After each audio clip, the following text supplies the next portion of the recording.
I'm just saying focus on everything else that is good around it. Focus on everything else that you're learning from this. Focus on everything else that you still have. And focus on everything that you can still get.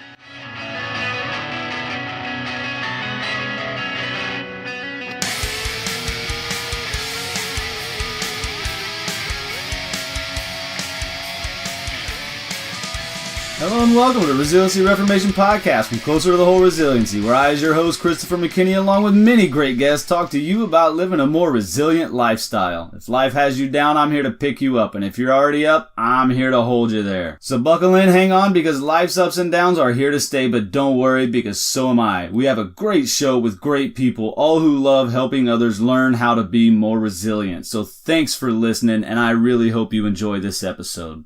And today we're going to be talking to Dr. E, the stem cell guy, about his battle with cancer, overcoming it, and winning. We're going to talk a little bit about what it's like to be the parents of an autistic child, and we're going to talk about how to be resilient through health struggles. But before we do, give me a like, give me a thumbs up, give me 5 stars, whatever platform it is you're listening to this podcast on, help me out. Let's keep the show going. And I want to help you out. Get this, I'm so excited. It's my first giveaway. So at the beginning of the episode, you heard the music fade out. You heard a little snippet of things to come. Listen throughout the show, and when that snippet actually starts in the show, that's what's important. When that snippet starts in the show, the 10th person to email me, when that snippet that I played in the beginning starts in the actual show, will get a free sleeve of Closer to the Whole golf balls. I'm so excited. It's my first giveaway. Like I said, I can't wait. And I tell you what, I'm going to autograph one of the golf balls for you. So you're going to get a sleeve of golf balls, personalized, Closer to the Whole golf balls, and I'm going to autograph one. That autograph, that could be worth $1.5 million one day. Who knows? But here we go. I'm so excited. Buckle in. Let's go. Hello again and welcome to Resiliency Reformation, Closer to the Whole Resiliency. We got a great guest on the show, Dr. Ernesto Gutierrez. Dr. E is a physician by training and an educator by choice. His education background includes an MD degree with an additional training in age management and regenerative medicine. Throughout his career, he's learned that people really do want to live healthier, longer lives, but are consistently bombarded by conflicting information. This creates mental overwhelm and prevents lasting change. For this reason, he's made it his mission to be a guide for as many people as possible through his website, social media channels, and most recently with his podcast, The Highway to Health Show. Dr. E, thank you so much for being here.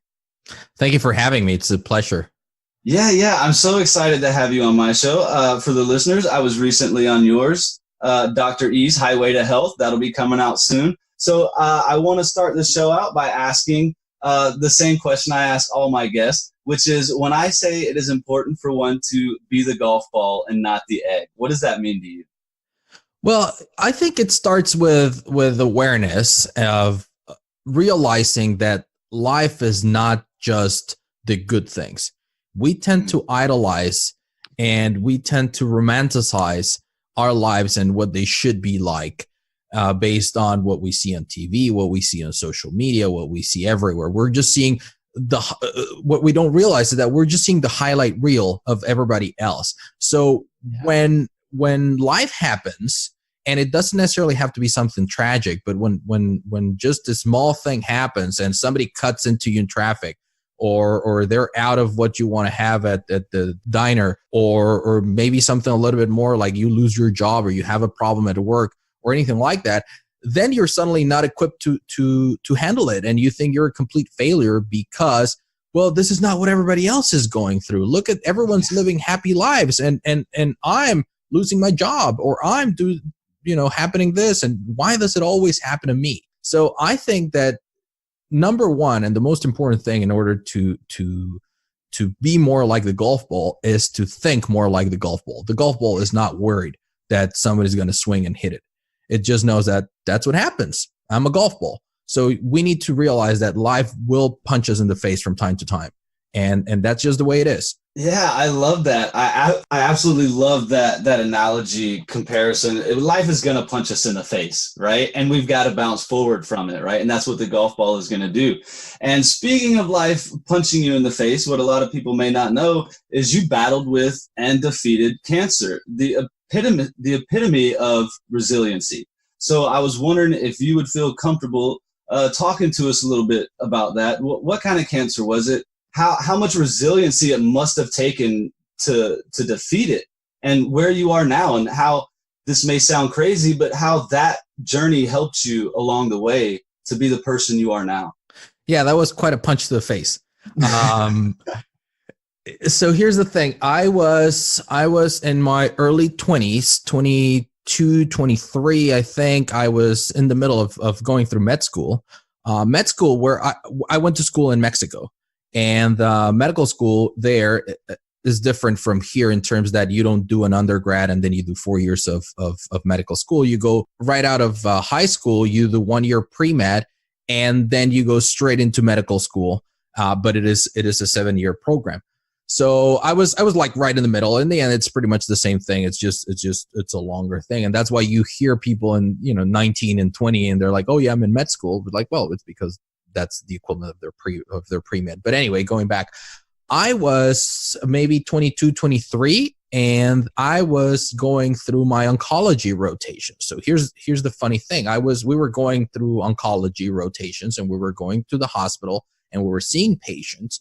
And I had this lump growing on my neck, and I had been ignoring it for a couple of, not a long time, maybe 10, 15 days that I started noticing it. It wasn't sore. It didn't hurt. Nothing really affected me at all.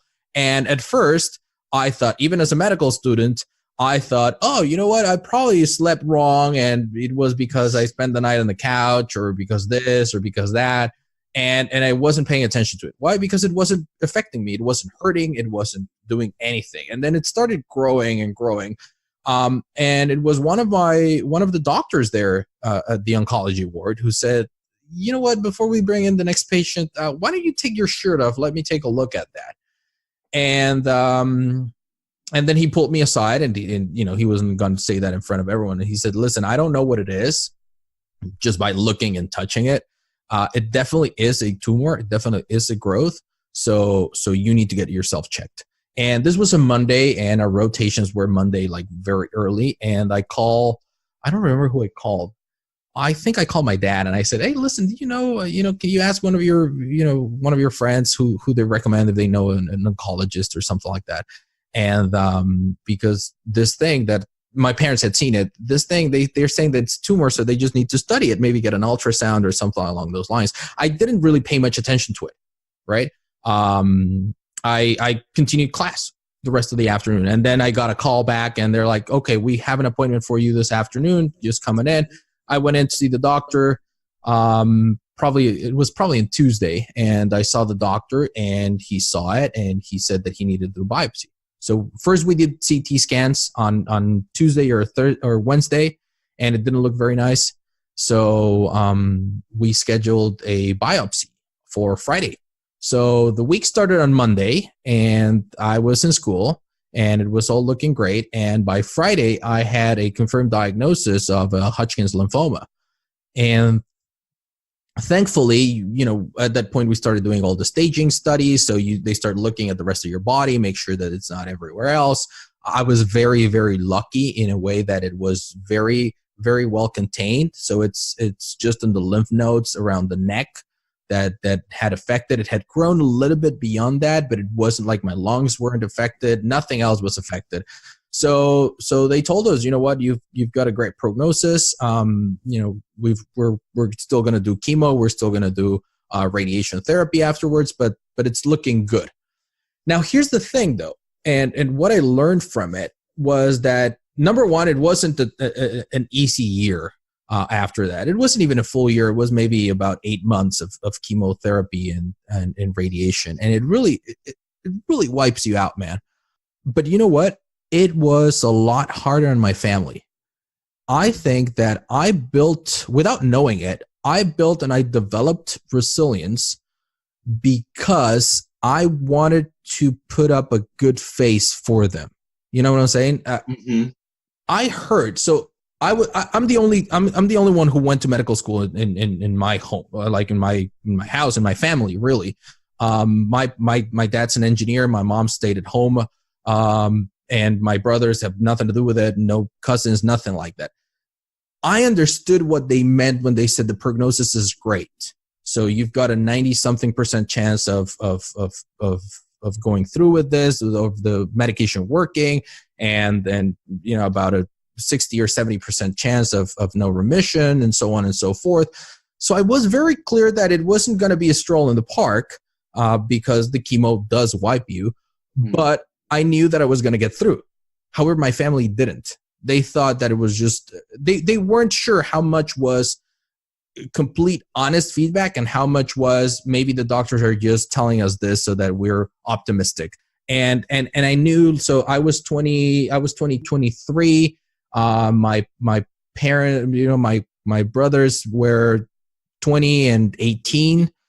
And I saw how people would be worried, but they also try to put this strong face. So I knew that from my side, I needed to develop that strength. I needed to be there for them. And I remember when you were on my show, we talked about having clear goals and having something to be resilient for.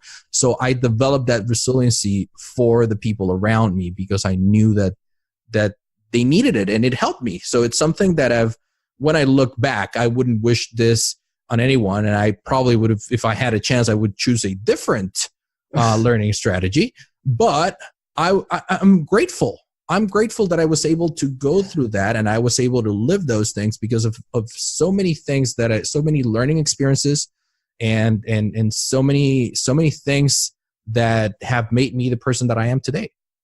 Yeah, I like that. You're grateful, right? Because we can't change the circumstances that life, puts in front of us, but we can change the way we look at some of these circumstances. And so one of the things you do is you talk to autistic children, correct? Or could you just indulge a little for me? Elaborate exactly what it is you do with autistic children?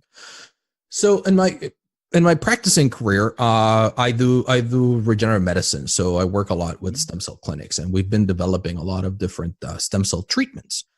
When we first started, we were doing more on the side of developing the stem cell component of it and talking to different doctors in different specialties to share with them what we were seeing about stem cells and stem cell therapy and what was getting published around the world, so that they could use it with their patients. And it was doctors who would come to me and say, you know what, I'm an ophthalmologist, or I'm a neurologist, I'm a this or that specialty. We have this issue, or we have this one thing at this one area in our field where maybe stem cell therapy can work, and we would develop a stem cell protocols for them.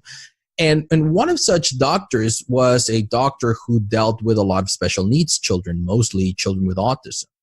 And I didn't know anything about autism at the time, but we started working with them, and we started developing a protocol, and we started seeing results. So the next logical step, or what started happening, was that a lot of these parents who saw this started referring patients to the clinic that I used to run and wanted to come down. But we felt inadequate because autism is a very complex and complicated condition. It's so much more than what people believe. I can tell you I had no idea what it was. And I was a practicing physician at the time. And I'm not ashamed to say I did not know. I thought I knew, but I did not know what autism and its complexities were.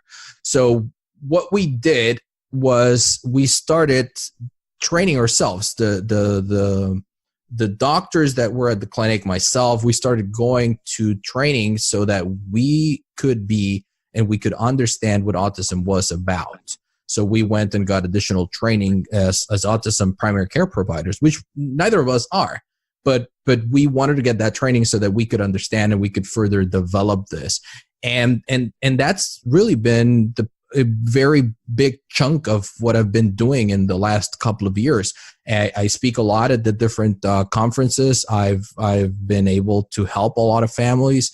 I keep learning.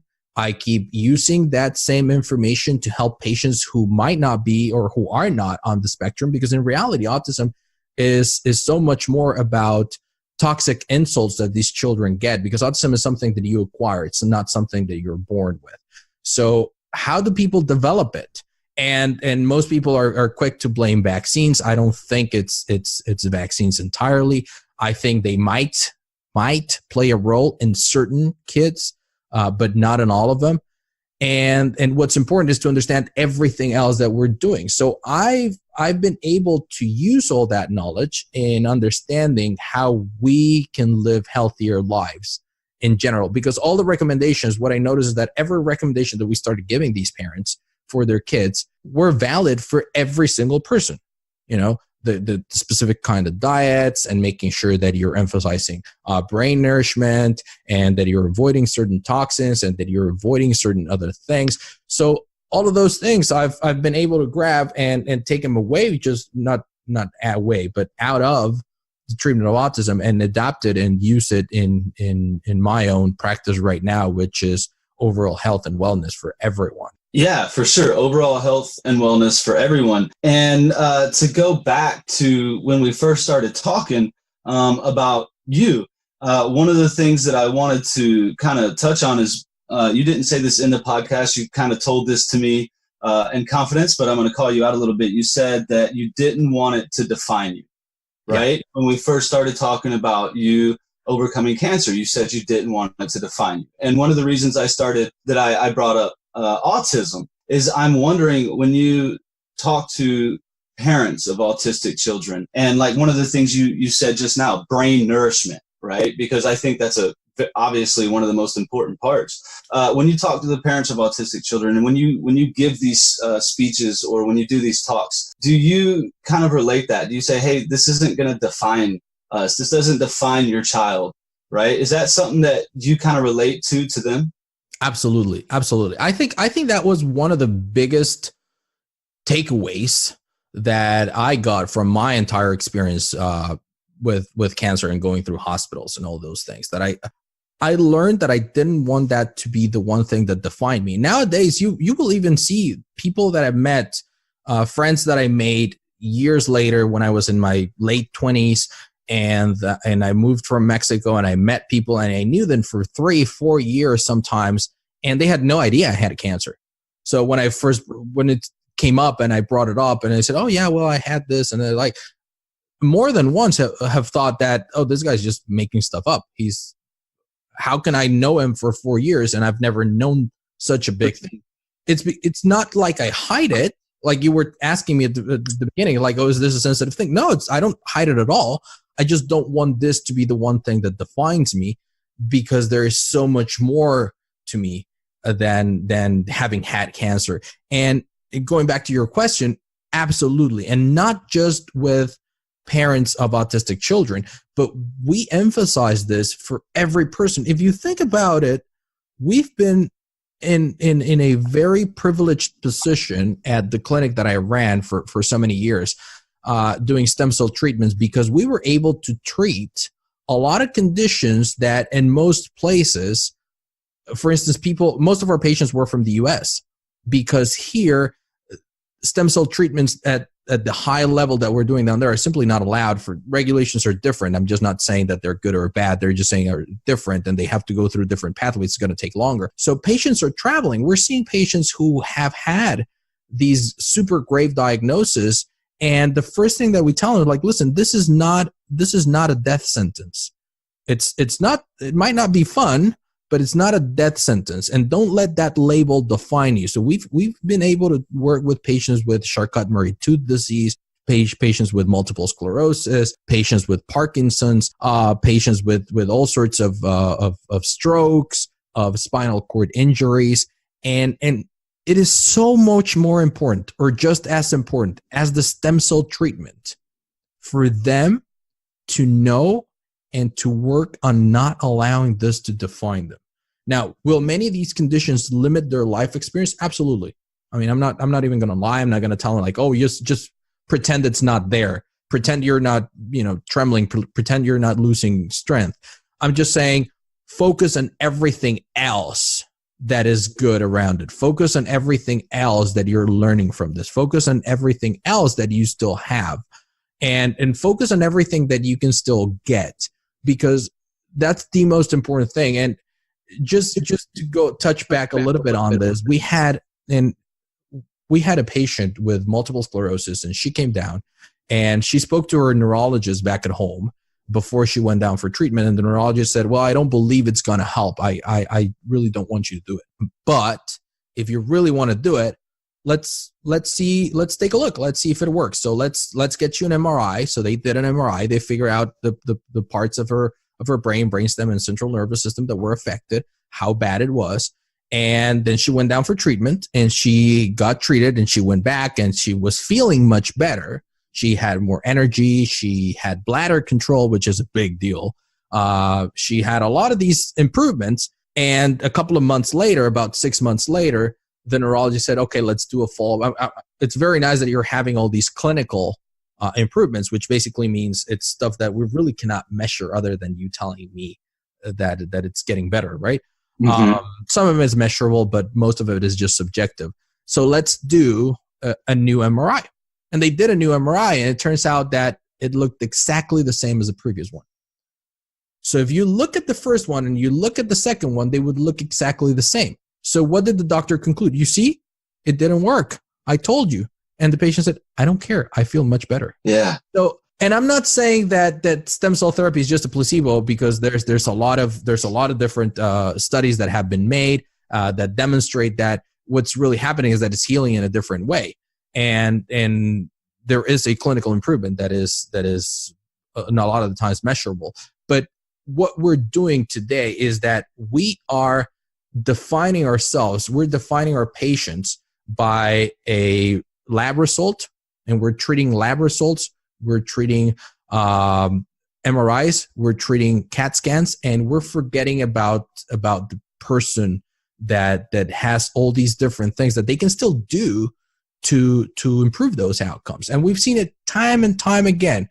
The children with autism that do the best after the treatment are the ones whose parents are involved, whose parents are actually taking care of it, whose patients are day in, day out doing all the different things that they need to do. And same thing with every other patient. The ones that let themselves feel bad for themselves, and they feel sorry for themselves, and, oh, poor me, and why did this happen to me? Well, you know what? If you keep looking for things to go wrong, or looking for things that are not going well, you're going to find them. Yeah, the negativity bias, right? It runs rampant amongst us humans. But there's some, I want to stay in the same vehicle, but shift gears a little, because you brought this up, and I really relate to it. You said that you tell your patients, or you told them that they have to focus on the positive things around them. So like many bad things could be happening to us, right? But one way to stay resilient, and this is something I teach in my workshop, I call it finding the positives, right? And what I teach is, when you wake up in the morning, think about something good that has happened to you the day prior. When you go to bed, right, think about something good that has happened to you throughout the day. Me and my wife and my son, before we go to sleep, before we lay my son down to go to bed every night, each one of us talks about one thing we're grateful for that day. Because I think the power of self-persuasion, such as we talked about before, words having meaning, saying I get to instead of have to, right? The power of self-persuasion is a big thing. And we can really help ourselves by simply changing the words in which we use and finding things to be grateful for, instead of that negativity bias, finding things to solidify the woe is me attitude. So have you seen a difference in your patients, or people who have that look for the positive, and a big difference in the patients who kind of stick towards the negativity bias? Day and night. Wow. We even set up, because the treatment that we were running, it's not inexpensive, and it's out of pocket. So one of the things that we even set up is, as part of our evaluation process, which serves both the patient and us, we included a couple of questions in that intake form that helped us evaluate that. And then we added an extra step, which is to have a phone consultation with one of the treating physicians. This is great because it allows the patient to see, the person that is going to be caring for them, and to empathize with them, and to ask them questions specific about the treatment and all those things. But it also allows us to see what the expectations and the outcome of the treatment the patient is expecting, and how much invested are they willing to be? And if they understand, we need to gauge their willingness to also put in the work, because they will also have to put in the work. It's not just about, okay, here I am and treat me and do with it. Yeah. Really, it has to be active.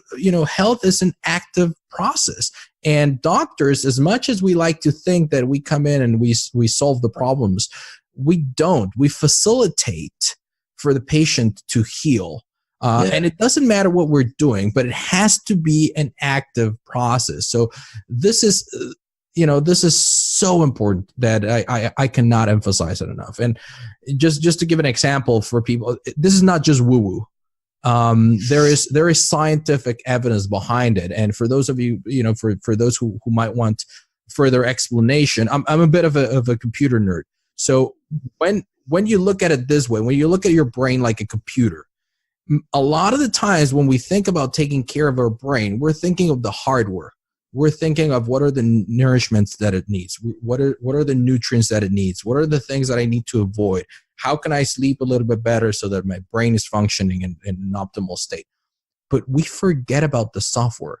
And the software is all these things that we install in our head. And that is all of our inputs. All of their inputs, and what are we creating as an output? So what are we listening to? For instance, I never listen to the news. Never, ever, ever. It's just such a waste of time and money. People are like, you need to know. No, you don't.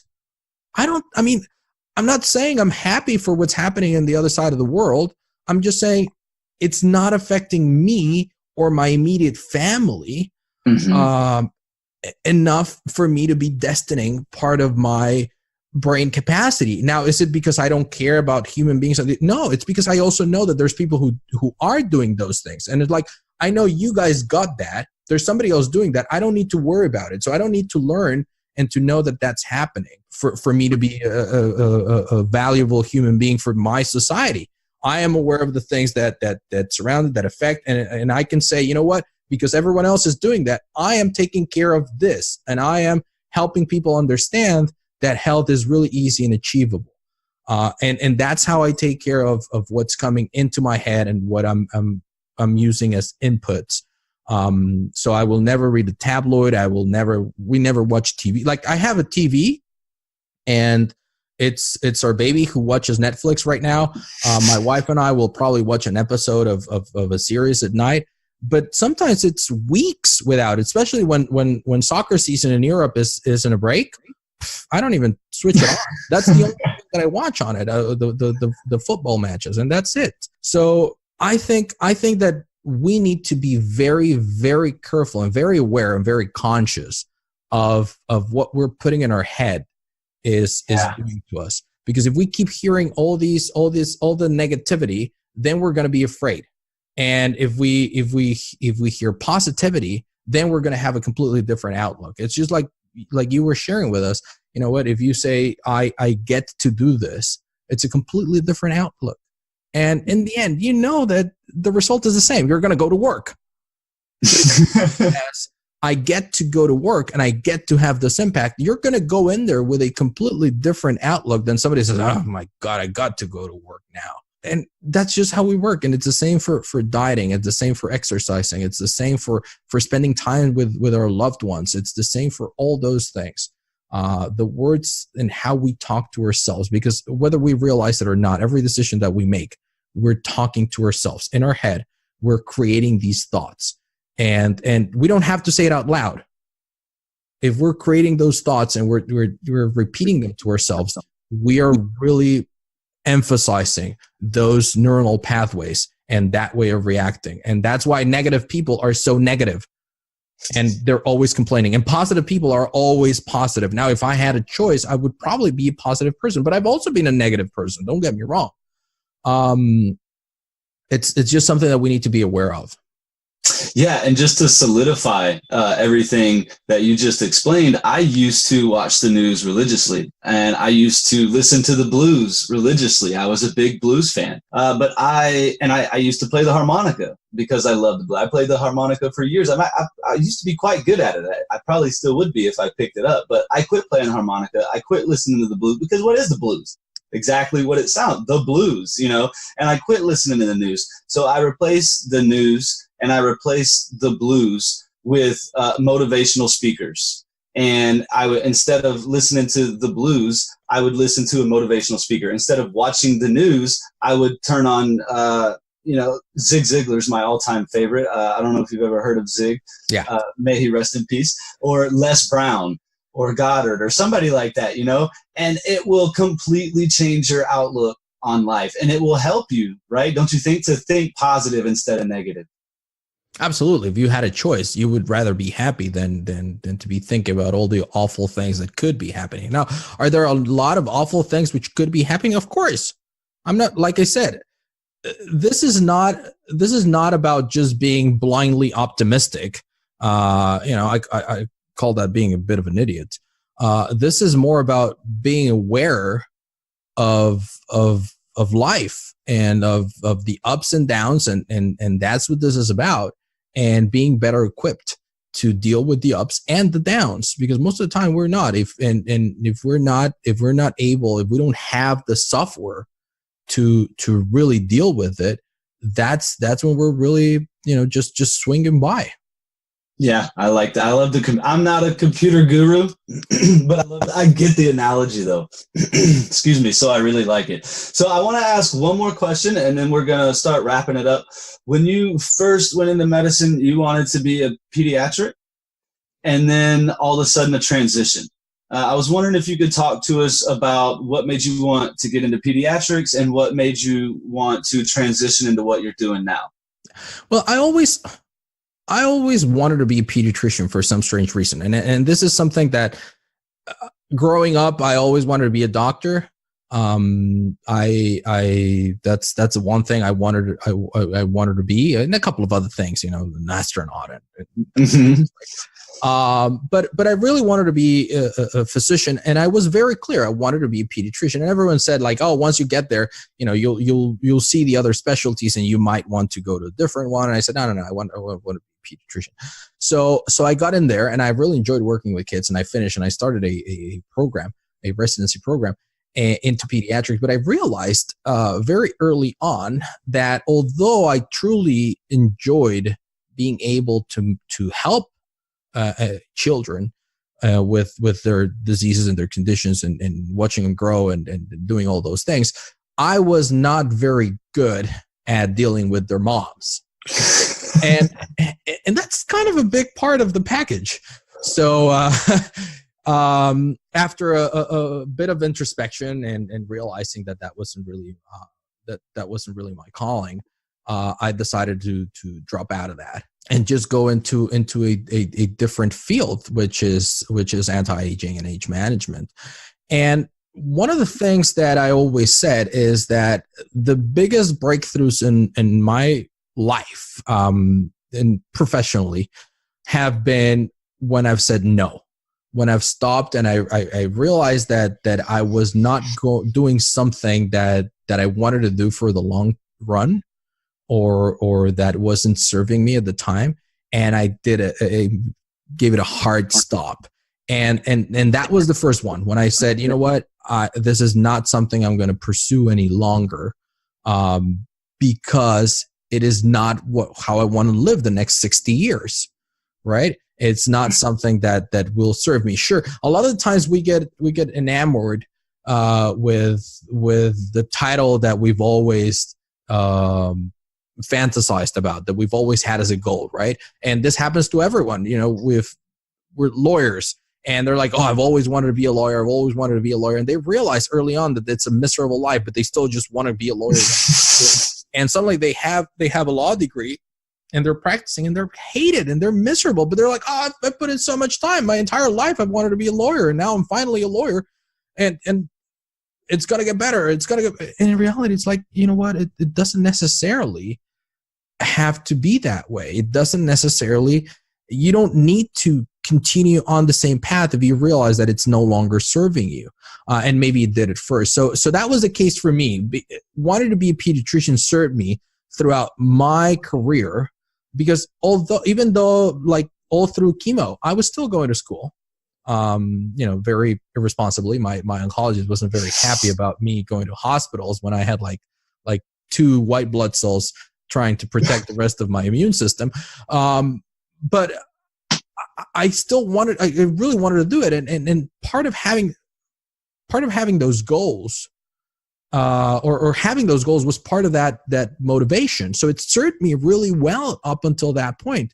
It doesn't necessarily mean that I needed to cross the finish line, or at least I needed to cross the finish line that I had envisioned. There was a different one, and it was able to pivot. So that was the first big one. And then the second one was a couple of years ago when I was at the clinic and we started doing all these great things and being able to help so many people. I realized that in order to help more people, I needed to focus on what I was good at, what I was gifted at, which was communicating the science and communicating health and helping people raise awareness of what we were doing. Understand that I wasn't the best clinician. I wasn't bad, but I wasn't the best clinician. I had people on my team who were much better at doing the one-on-one with the patients.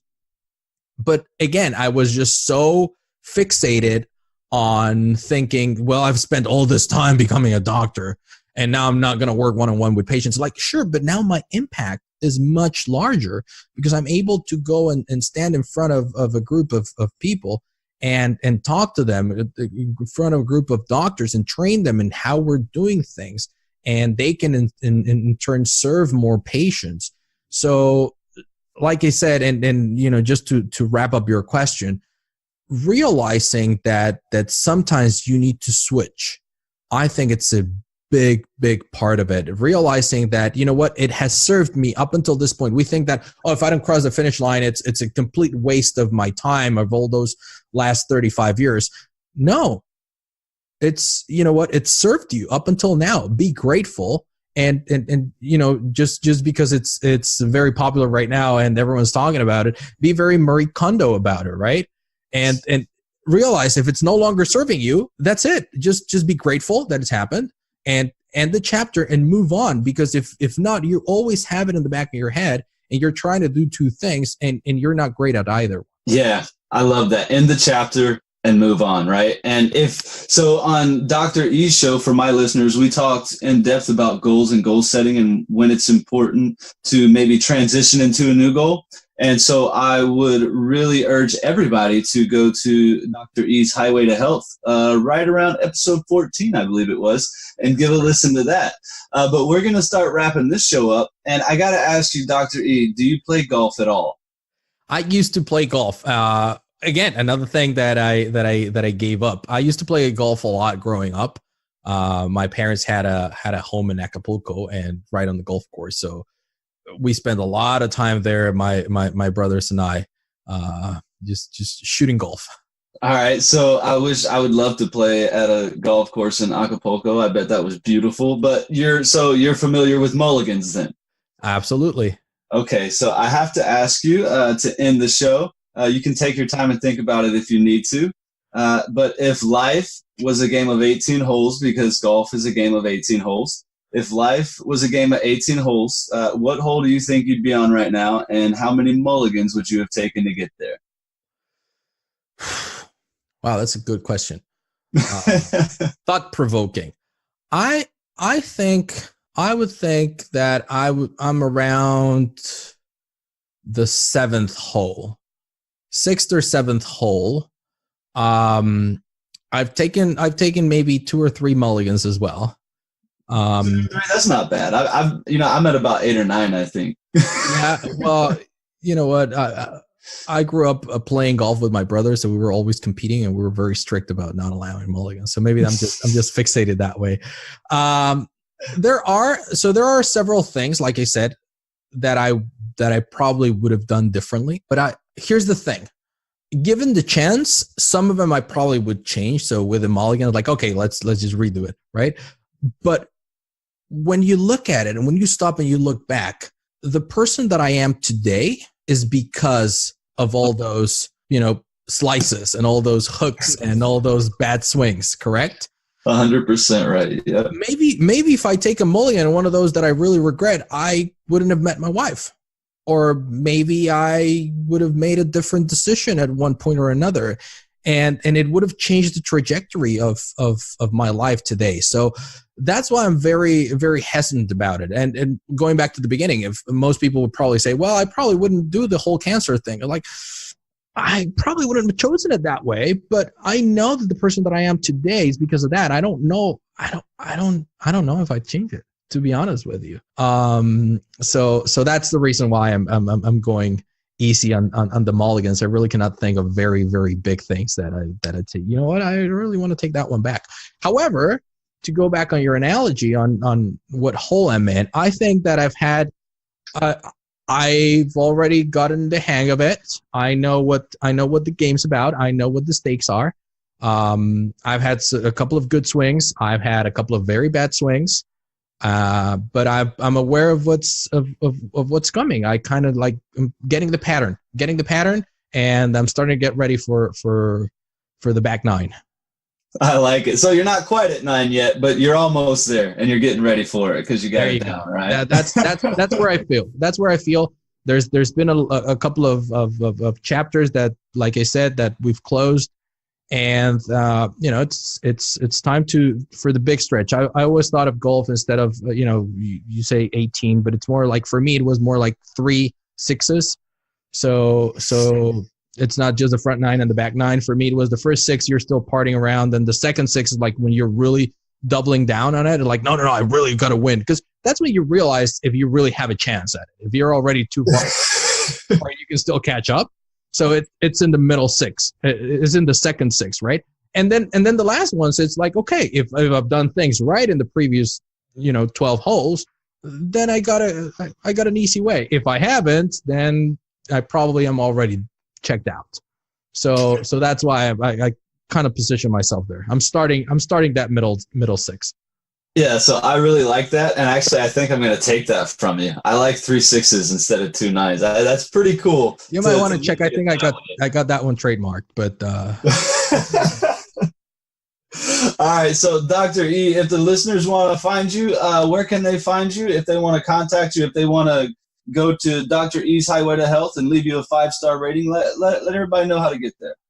Well, our podcast is, the easiest way is just to go to dre.show, and that'll get you to the homepage, and you'll see the different episodes, including yours, the show notes, and all those things. That's dre.show.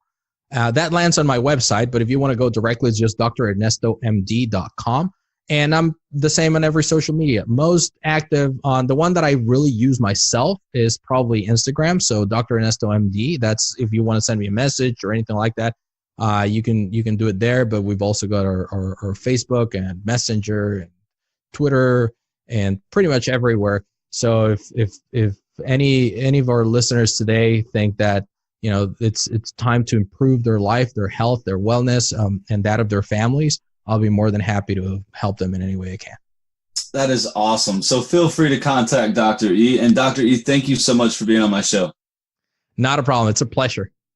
Yeah. So I'm going to ask you now, because you can't say no, right? Because you're on air, but I'd love to have you back.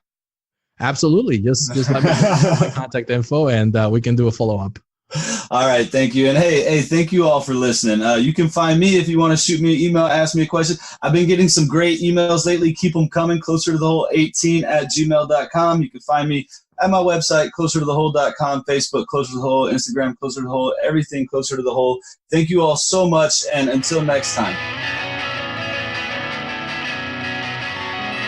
Hey, once again, I want to thank everybody. I thought that was a great episode. I hope you did too. Don't forget, look for the time that first snippet started. You could win a free sleeve of golf balls. Also, give me that 5-star. Give me that like. Give me that good review. Whatever platform you're listening to me on, I would really appreciate it. Thank you so much, and I hope you have a great, wonderful, and opportunistic day, week, month, year, life. Thanks again.